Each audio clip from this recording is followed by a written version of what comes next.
years since Israel began the 51-day war on Gaza, it called Operation Protective Edge.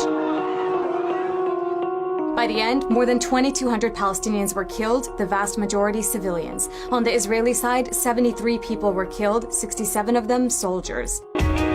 This densely populated tiny strip of land that's been called an open-air prison saw a level of destruction that was unprecedented. So, 1 year on, how is Gaza doing? The short answer, not well. طبعاً الحياة بغزة كتير صعبة. إنه في ناس كتير ودعوا أبنائهم، في عائلات كتير اتدمرت. ولا السوق ماشي، ولا في بيع، ولا في شراء. السنة مضى من الحرب ولا عمار ولا صار حاجة.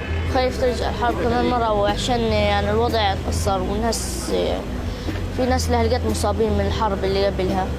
خايفين ترجع الحرب.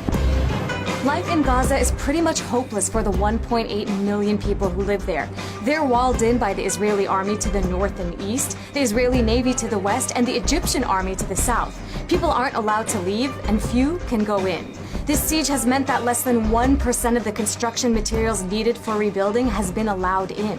100,000 Palestinians remain homeless after 18,000 homes were either destroyed or severely damaged. At this rate, it would take 100 years for Gaza to be rebuilt, assuming there aren't any more wars. And the billions of dollars in aid pledged by foreign governments have, for the most part, remained, well, pledges. The economy is in shambles. Exports are virtually banned and imports are very limited. According to the World Bank, Gaza has the highest unemployment rate in the world. Some people have resorted to selling the rubble of their destroyed homes to make a bit of money.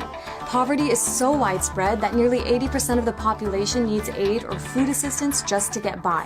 Then there are the emotionally shattered, Gaza's children. Most of them have never been able to leave and have now endured 3 wars in 6 years. In last year's war, some 551 kids were killed in Gaza and more than 3,400 were injured. And even though the war is technically over, their trauma isn't. 3 in 4 kids show signs of severe emotional distress, including regular bedwetting and nightmares. So, given all the lives lost and homes, schools, and hospitals destroyed, who's been held accountable? No one. In some instances, the Israeli military has investigated itself and then cleared itself of any wrongdoing. This includes the attack that killed 4 young boys playing soccer on the beach. More recently, a UN report found that both Israel and Palestinian militant groups may have committed war crimes. That report is headed to the International Criminal Court, and a case might be brought against the Israeli leadership. But in terms of accountability in the short term, there's not much reason to be optimistic. Meanwhile, Gaza's residents are living amid the rubble and despair, wondering how much more they'll have to endure.